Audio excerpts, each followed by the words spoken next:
Hey man, did you hear about that new guy coming in? I heard he's got some unique stuff to bring to the table. I'm wondering when we get to meet him.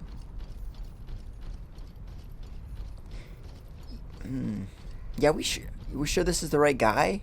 Not all bugs in Overwatch are game breaking or warrant their own video. Some are small and just live their own life without the players knowing.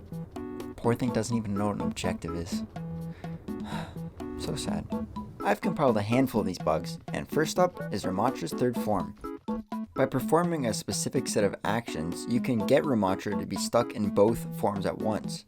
While in Nemesis Form, jump any direction, fire once, then block and cancel Nemesis shortly after landing.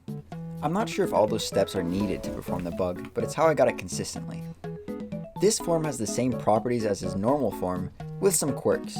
The most obvious is you can see the Nemesis model stuck to you, which everyone in the game can see as well. This looks especially funny running around, almost like he's a kid pretending to be in an airplane. So that's where he went. Anyway, whenever Ramattra gets hit in this form, his legs fly out backwards. The Nemesis model doesn't have a hitbox, but it can make it confusing on where to shoot. This also confuses the game though, as using nano on it makes both models have the effect.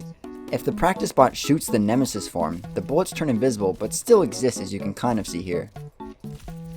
Going back into Nemesis form or emoting will take you out of this bug.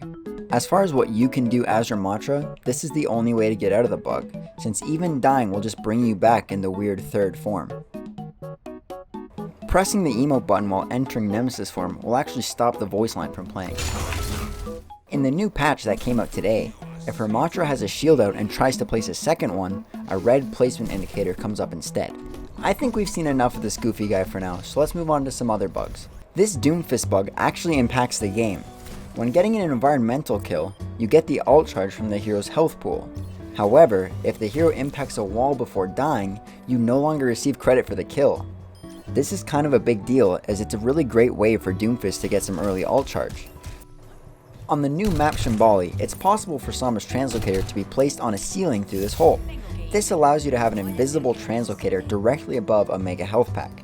It can be destroyed, however, if the enemy team figures it out. Unlike the spot I just showed you, there are several spots where Sombra's Translocator becomes invincible. In Overwatch, if the Translocator cannot land on an object and bounces too many times, it will fall through onto the nearest ground.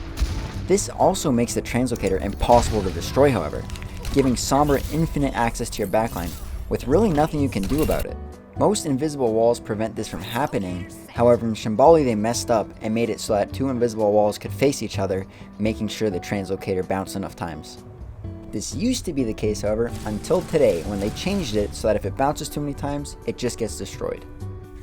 This roof allows you to throw items on top of it, which normally can't happen as they roll off. You do still slide on it, so I'm not sure if they just left another object on top of it or what. You can tell this is the most rushed map in the game. They didn't even have the original maps working yet, and this thing has holes outside of the map everywhere. This map is so bad, they literally forgot to put it back on it. They just forgot the floor, they didn't put the floor in. Doesn't matter, who needs it? No floor for you. One of my favorite and most useless bugs has to be on New Queen Street. If you spawn at the curling club and run right in the middle of the orange lines, you can grind just like your favorite skateboard pro. I hope you enjoyed this little compilation. It was fun to make and I got to practice with some editing techniques I hadn't used before. The next video might take a while, so let me know what you want to see before I get that finished. I hope you all have a fun time in your games, and good luck, have fun. Off the bridge. Get it, that's the thing you say. Stupid.